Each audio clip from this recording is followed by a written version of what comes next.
it's hard to imagine that there are kids. I mean, the juxtaposition of my life as a 7th grade kid and the lives of these 7th grade kids that I see here are, A, they're far more socially aware than I ever was.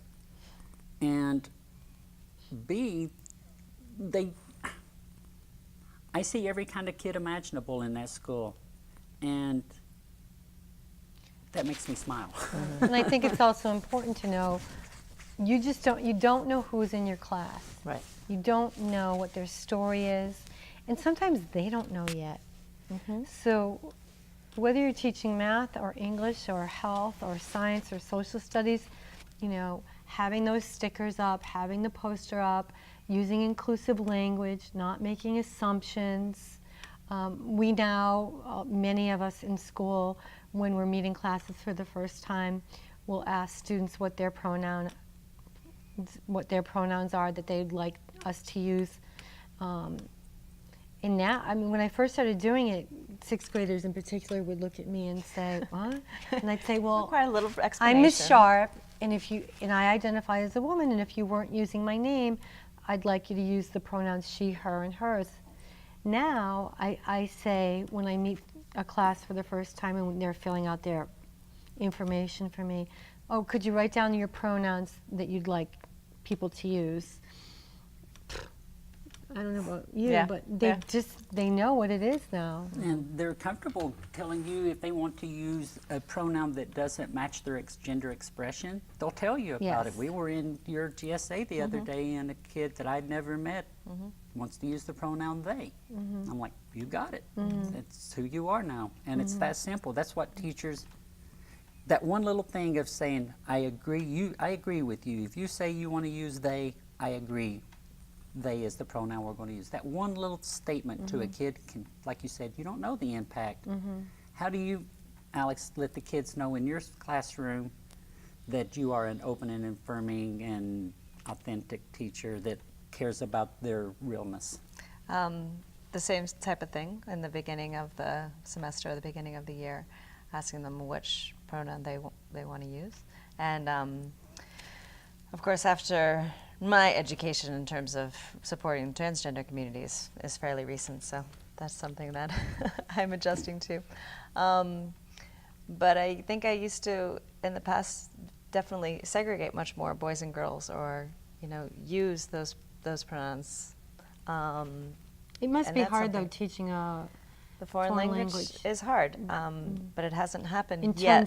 terms of like what the rules are. Exactly, exactly. Although they have some gender-neutral pronouns Okay. in all languages, at least the Western languages.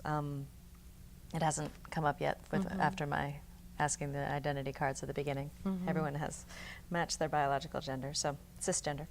But I was just thinking, as you were talking about the asking them on that first day what pronouns they use, and that's something that we did as part of our training last year, your training of our staff last year, which was amazing. And at the end of the summer, just zipping out that email to the whole staff, reminding them, remember, this is what we learned, because I had forgotten over the summer, and I found it in my docs, like, oh, right, I've got to do that. And if I forgot, and I'm engaged with this topic, it's like, I'm sure the rest of the staff forgot. So I zipped out that email, don't forget, we want to do that this year. Half the staff wrote back, thank you. That's huge. Right. Yes, I mean, thank you for reminding me. That great. absolutely. Right. I mean, I've taught in schools where I couldn't even be transgender and teach. And now, I'm not saying that we're celebrating that there's a transgender teacher in our schools, because if I wasn't an effective teacher, they wouldn't have me there. I mean, this school Right. education is paramount with this school system. It is top-notch, one of the better school systems around, in my opinion. And while I'm not celebrated as a transgender person, I am certainly having the privilege and honor of helping to educate the rest of the staff, and the administration is wanting me to do this. They're reaching out to you and to me and saying, hey, we've got new staff here this year. They didn't get the training that you did last year. Can we do the training for them? And that was our administrators thinking of this. So, No, we're really fortunate no place is perfect, but we are really fortunate that we get to have the conversations that we have with the students. I know another thing that people are doing is on your email, where it's your signature on the bottom, people are putting their pronouns. You know, it'll say Eileen Sharp, Family and Consumer Science / health educator with my phone number, and then underneath it, you know, pronouns. And I've noticed quite a few people are doing that. And so that goes to other staff, that goes to students, that goes to parents, and Now, have you had any troubles at all with parents? Because parents are the money behind a school system. Once. Yes. Would you mind I discussing had, it?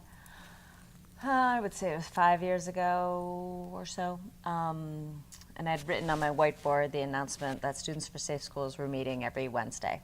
In my classroom, it was up there, and this particular student, I think my co-advisor had also written it on her whiteboard, and so this particular student was feeling like we were recruiting him to the gay club. And the parents freaked out. So the parent wrote, oh God, this is kind of negative stuff that I put out of my memory very quickly, that shouldn't be allowed to be announcing clubs in a classroom. I forget what else the parent argued. All clubs or just that club in particular? I can't remember what the parent wrote, but really the gist was it was our club that was the problem. And we still have the GSA, so I'm assuming that the administration said Oh, they supported this is us. important. Yes. That's the thing. Yes. This We were allowed to keep it on our whiteboards, yeah. It was not a problem to leave I it there. think that's the thing, is that if you can apply whatever rules there are across the board, if you're going to announce sewing club, which I did many, many years ago, then you can announce Students for Safe Schools. There's not different rules for different clubs. Right.